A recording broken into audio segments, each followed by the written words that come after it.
Bienvenidos a Psicología, Lenguaje y Aprendizaje, un lugar para aprender sin ser profesional. Vamos a hablar de la afasia. Y la primera pregunta que nos surge es, ¿qué es la afasia? Entonces tendríamos que decir que la afasia es un problema, un trastorno en la comunicación que nos va a afectar las capacidades lingüísticas. Es decir, nos va a afectar la comprensión de lo que escuchamos que otros dicen, pero también nos va a afectar la capacidad de expresar nuestras ideas por medio de palabras. Generalmente la afasia también afectará al lenguaje escrito, a nuestra capacidad de leer y de escribir. Y estas alteraciones se deben a la destrucción o alteración en lo que es nuestros tejidos cerebrales. La afasia es altamente incapacitante, ya que no nos permite de forma adecuada convivir con los demás, no nos permite comunicar lo que pensamos, lo que queremos, etc. Y aquí vemos una imagen, hay una persona, que es esta persona de lentes, que está tratando de decir algo a la otra persona. Aquí la pregunta que nos haríamos es quién es el de la afasia, porque probablemente esta persona de lentes pues no puede hablar o expresarse de forma adecuada, pero también es probable que la otra persona no entienda lo que el otro está diciendo. Vamos a suponer que la persona de lentes es la afectada por afasia, entonces su afasia será una afasia que afecta principalmente la expresión. Pero si esta persona no tuviera afasia, esta persona de lentes, y estuviera tratando de comunicarse, estuviera diciendo algo y la otra no entiende, pues sería una afasia que afecta a lo que es la comprensión de lo que escuchamos que otros dicen. Bueno, tendríamos entonces que tomar muy en cuenta que la afasia se presenta principalmente en adultos. ¿Por qué en adultos? Bueno, si entendemos que la afasia es una pérdida de las capacidades lingüísticas, es decir, de hablar y de escuchar lo que otros nos están diciendo, tenemos que dar por sentado que el lenguaje ya debe de estar en la persona, ya haberse desarrollado. Es decir, ya la persona pasó por este proceso que pasamos todos en la niñez de aprender a hablar, de corregirnos en la gramática, es decir, en el orden que le damos a las palabras, de hacer que coincidan de forma correcta unas palabras con otras, etcétera. Es decir, ya se desarrolló un lenguaje por este proceso que tenemos todos como seres humanos. Ya hablamos bien, pero de repente hay algo que hace que dejemos de hablar bien y entender bien lo que otros dicen. Entonces, esto sucede a menudo o casi siempre cuando somos adultos. No digo que casi siempre que a todos nos afecte, me refiero que prácticamente la mayoría de las afasias están en adultos porque los adultos estamos aún más expuestos a las causas de las afasias, que en un momento los vamos a platicar. Antes de llegar a ese punto, pues sí hay que comentar que las afasias, como les decía, son muy limitantes incapacitantes, y un ejemplo pues es Bruce Willis, este actor famoso que hace poco tiempo pues dio a conocer que padecía de una afasia y se tuvo que retirar de lo que más le gustaba, que era la actuación. Entonces pues la afasia es una afección que es muy limitante. ¿Qué la causa? ¿Qué causa las afasias? Bueno, ya habíamos dicho que es una pérdida de lenguaje debido a alteraciones en nuestros tejidos cerebrales, en las conexiones dentro de nuestro cerebro. Hay destrucción de masa encefálica en muchos casos. ¿Y qué la causa? Bueno, una de las principales causas son los traumatismos craneoencefálicos, es decir, golpes en la cabeza, como en un choque, por ejemplo. A veces una pelea callejera, un asalto, un golpe que te den en la cabeza puede causar esto. Hemos visto casos de boxeadores que bueno, a veces no solo es una afasia o algunas otras consecuencias, sino llegan a veces hasta la muerte. Entonces, traumatismos que pueden destruir o alterar nuestros tejidos cerebrales pueden llevar a afasias. No solamente afasias, o sea, pueden llevar a otras consecuencias, pero una de ellas puede ser la afasia. Esto dependerá de la zona en que se realicen los daños. Otro elemento de los que podemos hablar que pueden causar las afasias y otras perturbaciones de nuestro cerebro son los tumores cerebrales. Aquí podemos ver, esos se llaman cortes coronales, que son, digamos, imaginemos que cortamos nuestra cabeza así en varias partes, estamos viendo a diferentes niveles. Aquí estamos viendo tumores. Los tumores destruyen el tejido encefálico y bueno, causan muchas alteraciones en nuestras capacidades. Una de ellas puede ser la afasia, como lo hemos dicho, pero hay otra también que es importante, y esta tiene que ver, como lo llamamos normalmente infartos cerebrales, tienen otros nombres, pero bueno, vamos a llamarlos en este momento infartos cerebrales. ¿Y qué es un infarto cerebral? Bueno, nuestro cerebro se encuentra irrigado por sangre, obviamente necesita la sangre para vivir, porque la sangre nos lleva el oxígeno, la glucosa, que realmente es lo que le da vida a nuestro cerebro. Y el problema es que esta sangre se mueve en venas y arterias. Y esas venas y arterias pues son pequeños tubos, y esos tubos se pueden bloquear o tapar. Entonces, un pequeño tapón en ocasiones hace que esos vasos, esas venas, esas arterias puedan romperse. O si no se rompieran en algunos casos, pues deja de circular la sangre a ciertas áreas del cerebro, y esas áreas que no son irrigadas por sangre pues morirán. Entonces, de esta forma, un infarto cerebral causa daños también en el tejido encefálico. Aquí está una imagen de ejemplo para que nos demos cuenta de algo que puede suceder cuando hay un infarto cerebral. Así se ven las zonas de los infartos. Entonces, pues esto nos va dejando claro cuál es la afección que puede llevarse una persona que sufre esto. Bueno, vamos a hablar ahora de las manifestaciones, los signos, los síntomas, qué le pasa a una persona que tiene afasia. Y bueno, tenemos que entender que las afasias tienen expresiones en dos sentidos. Una tiene que ver con la comprensión, es decir, cuando se les habla no entienden lo que se les dice, pero otra tiene que ver con la dificultad que presenta una persona para expresarse. Hay afasias que tienen ambas vertientes, tanto se les dificulta comprender lo que dicen otras personas como poderse expresar de forma adecuada. Vamos a empezar con las dificultades de expresión. Y hay personas que tienen una dificultad total para expresarse, no pueden realmente decir algo, les cuesta mucho trabajo, no pueden pasar de una palabra a otra, hay cortes, se traban o simplemente no pueden iniciar a hablar. Esa es una dificultad. Otras que ya tienen signos o síntomas, manifestaciones más leves, bueno, simplemente hablarán con palabras sueltas, no hilando frases más complejas, hablarán con frases muy cortas o fragmentitos de frases, usarán lo que se le llama habla telegráfica. ¿Qué es el habla telegráfica? Pensemos en los niños pequeños que están aprendiendo a hablar y escribir. Ellos te dicen perro, y perro significa, ah, mira, ahí está el perro, ya se metió el perro, o el perro está comiendo y hay que bañar al perro, el perro ensució la casa. O sea, que un niño pequeño diga perro puede significar muchas cosas. En este caso también eso se presenta en personas con afasia, tienen habla telegráfica, en una sola palabra condensan mensajes muy amplios. También sucede que si algunos pueden hacer frases, colocan las palabras en orden equivocado, en orden incorrecto, no hay coordinación entre lo que es el género y el número. Doy algún ejemplo, no coordinación de género con número, si, y esto es cuando alguien está muy bien en una fase. Por ejemplo, pueden decir las libros o la libros. Eso son agramatismos, pero también pudieran, en vez de decir el perro llegó y ensució la casa, pudieran decir ensució casa, perro, la casa, perro. O sea, un orden quizá que no sea tan claro gramaticalmente.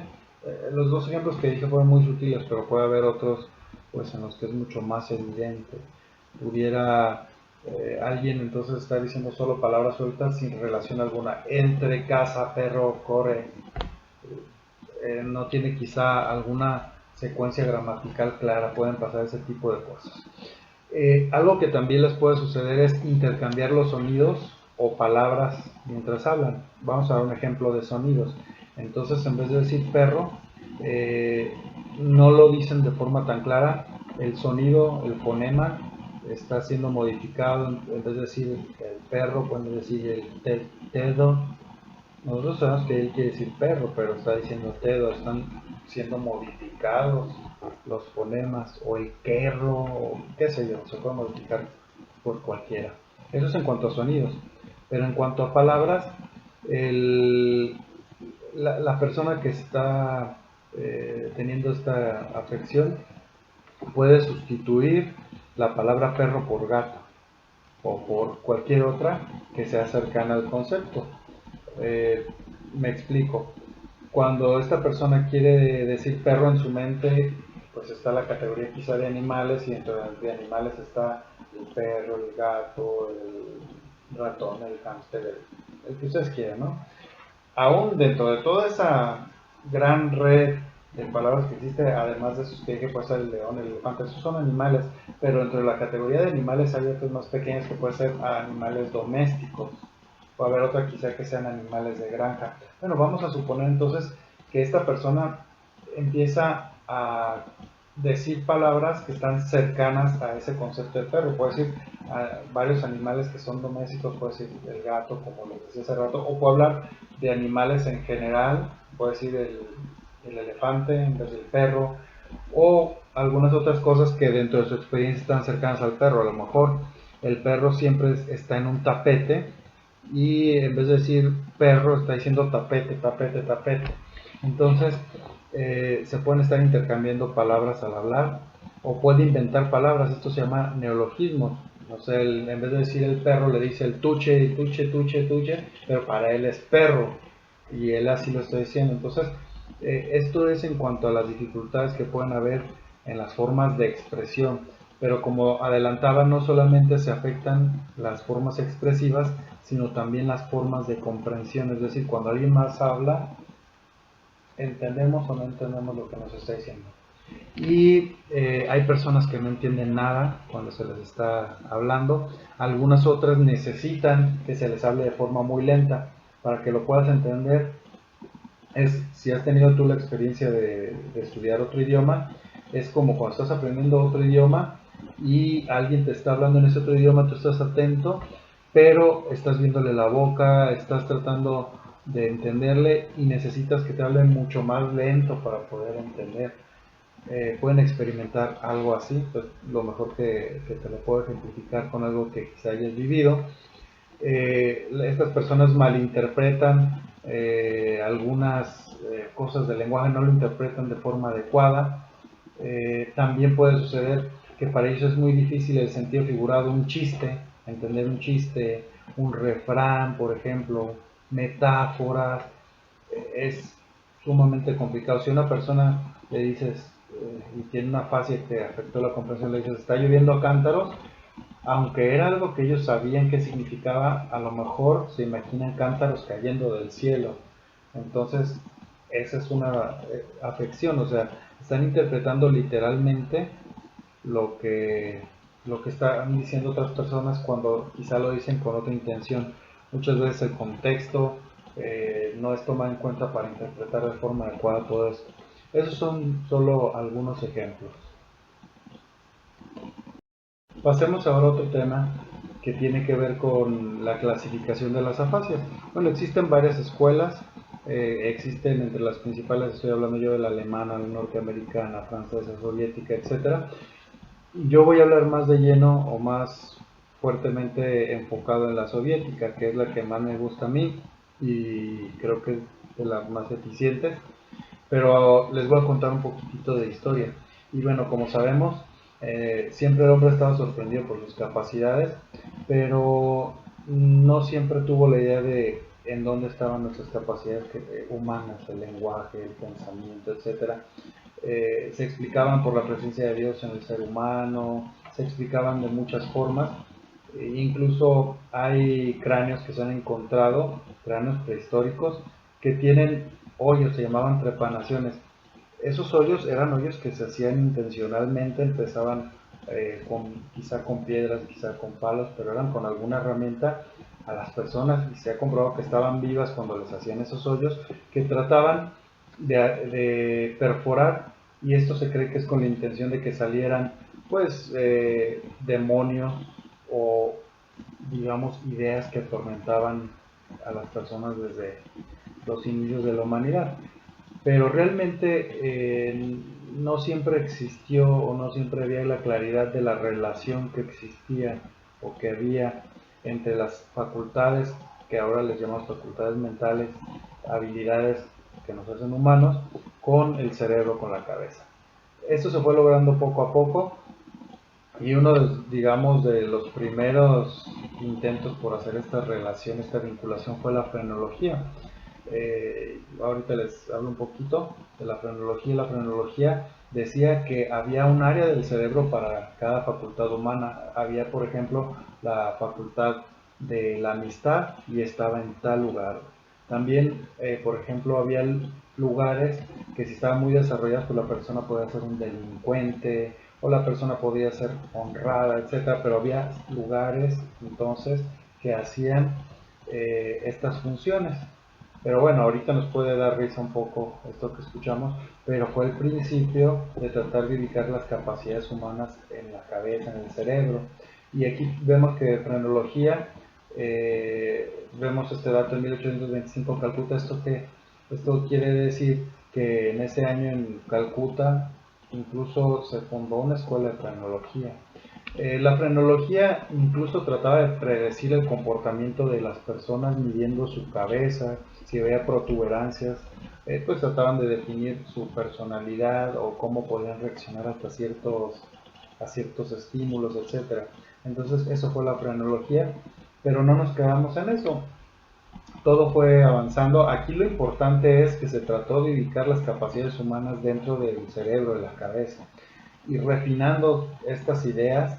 Pues, por ejemplo, en 1900 Brodmann hizo un mapa de las áreas cerebrales, les pusieron numeritos, se llaman las áreas de Brodmann, y esto sí ya fue mucho más específico. Por ejemplo, estamos viendo ahí el área 44, 45, esas son las áreas de lenguaje motor. Una lesión en esas áreas del cerebro produce lo que conocemos como afasia de Broca. Igual ahorita platicamos muy rápido de ellas, les voy a platicar, pero lo que quiero que ustedes vean es entonces que el cerebro se empezó a entender como la sede donde se encontraban esas facultades.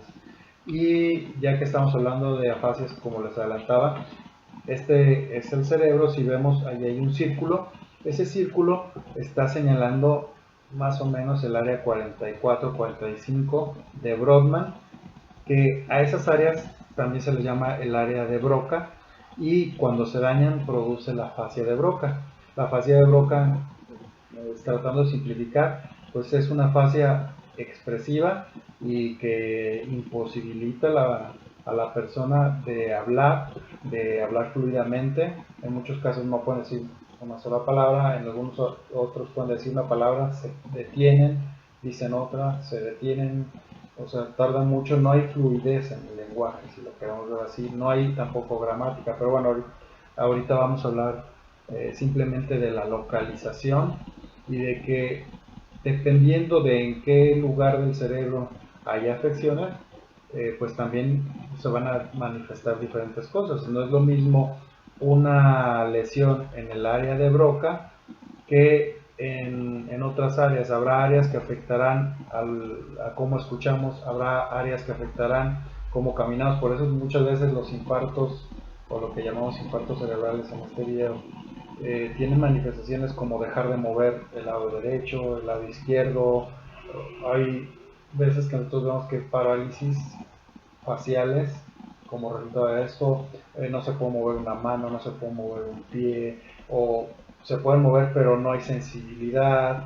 Hay muchísimas manifestaciones, pero entonces esas manifestaciones dependen de las áreas que se han lesionado en el cerebro. Así como decíamos que hay manifestaciones que son físicas, habrá otras que son psicológicas o en las habilidades que tenemos. Entonces, dependiendo del lugar que esté lesionado, pues serán las afecciones que habrá en las habilidades que tenemos. Y no quiero pasar o no puedo pasar sin mencionar a alguien muy importante en el desarrollo de todas estas nociones. Él es Alexander Romanovich Luria, él es ruso.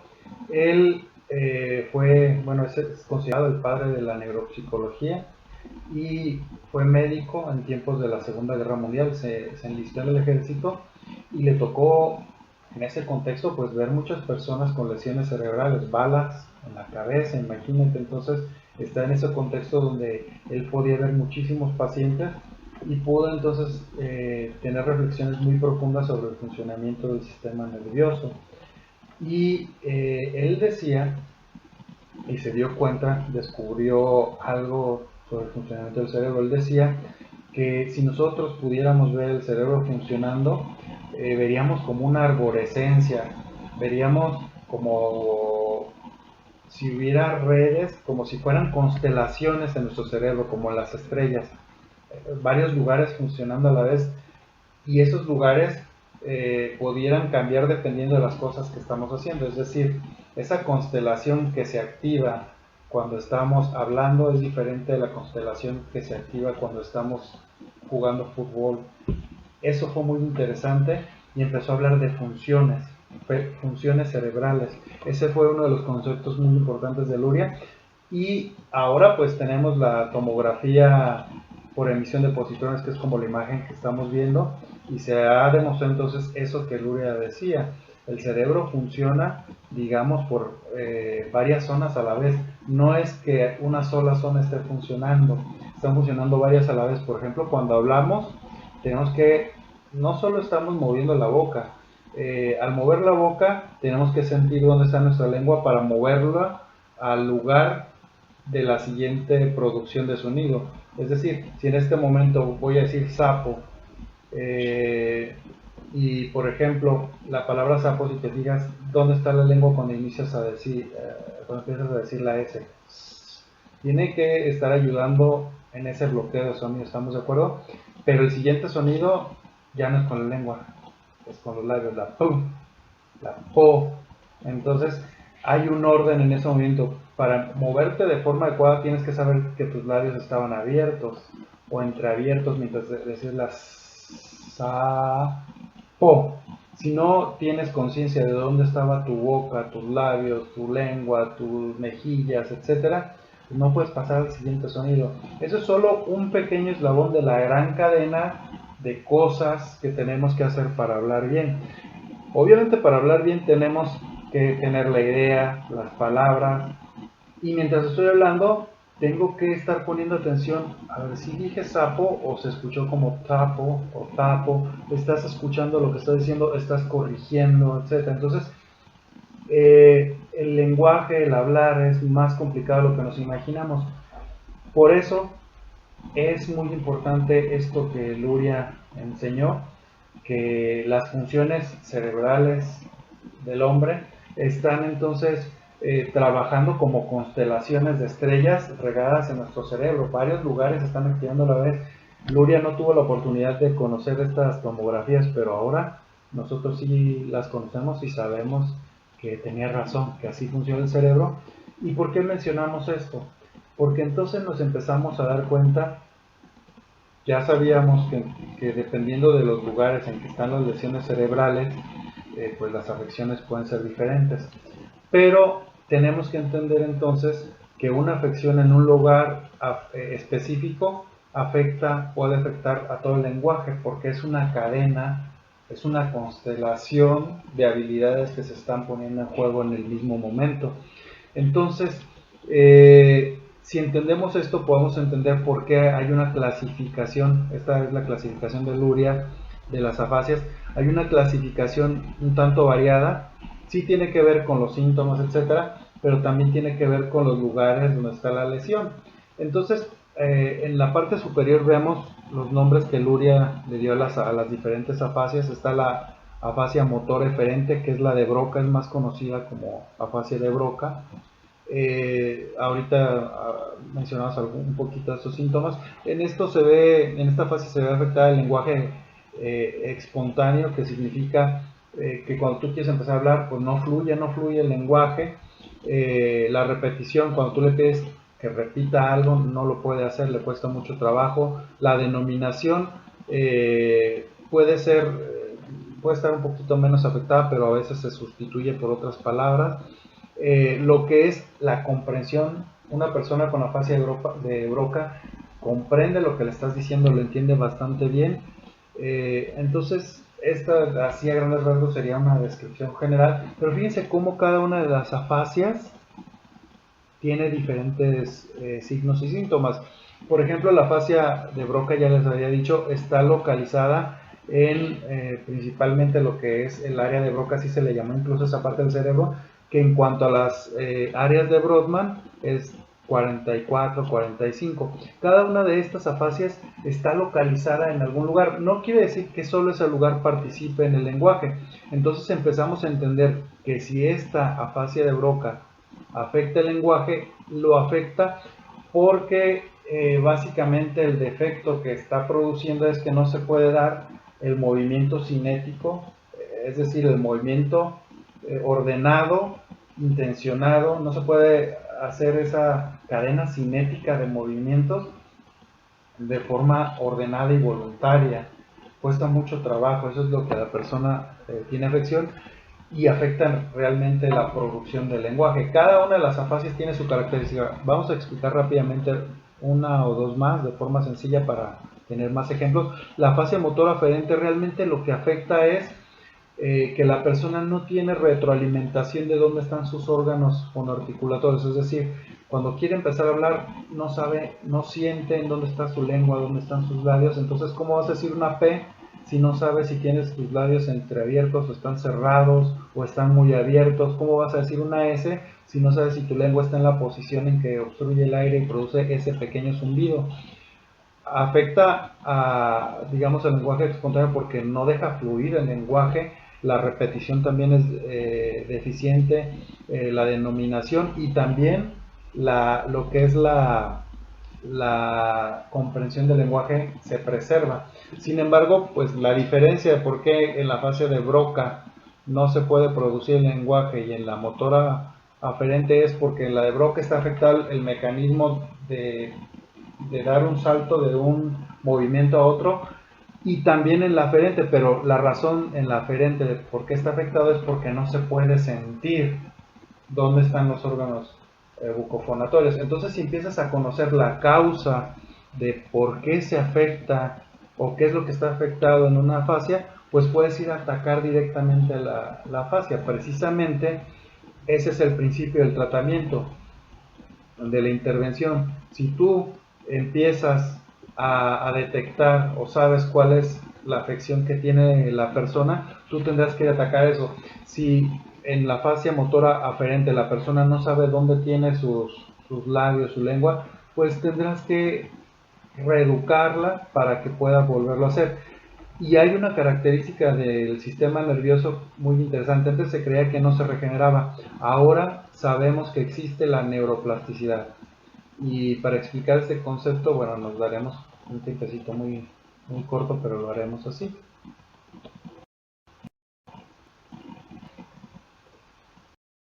Entonces hagamos este paréntesis para entender mejor lo que es la neuroplasticidad. Y bueno, la neuroplasticidad o plasticidad neuronal es lo siguiente. Lo voy a tratar de explicar en los términos más sencillos, que es como lo trato de hacer, aunque no utilizamos los términos correctos científicamente, vamos a tratar de hacer con las palabras más sencillas que podamos. Mire, sucede que a veces se destruye, pues ahora sí que el tejido cerebral. En este tejido cerebral existen unas células que se llaman las neuronas, que realmente son las que hacen que podamos funcionar como lo hacemos. Cada neurona se conecta con una o más, todas las neuronas están conectadas entre sí. Entonces una neurona puede estar conectada con 5 neuronas, con 1000, con 10.000, puede estar conectada con muchísimas neuronas.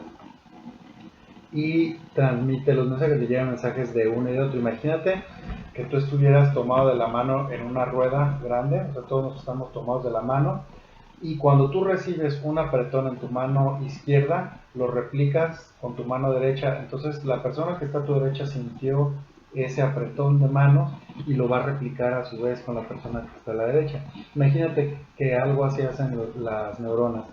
Pero cuando algunas regiones del cerebro se destruyen, pues deja de haber neuronas que siguen enviando esos mensajes.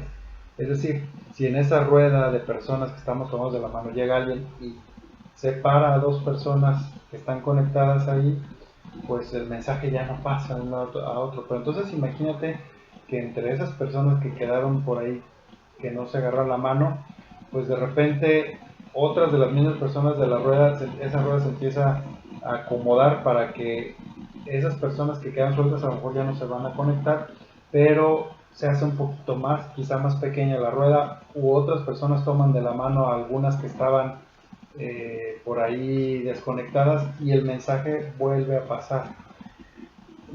Otra forma sencilla de entenderlo es, sí, se perdieron las neuronas, pero se toma otro camino para que el mensaje siga pasando, siga llevándose de unas neuronas a otras. A grandes rasgos así es como lo podemos explicar. ¿Y por qué es importante entender esto de la plasticidad neuronal?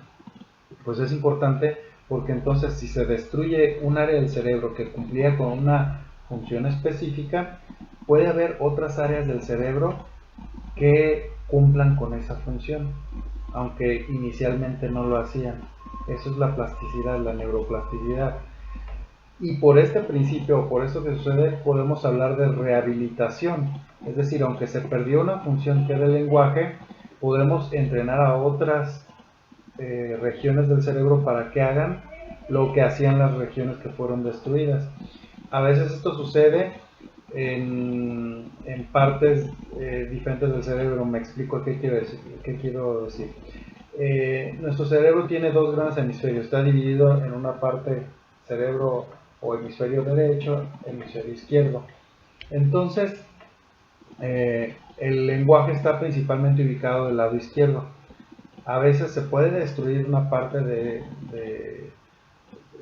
que trabaja en el lenguaje en nuestro lado izquierdo, pero partes en nuestro lado derecho pueden cumplir con las funciones, o incluso en nuestro hemisferio izquierdo, pues otras partes que están cercanas a la parte que fue destruida empiezan a tomar esas funciones.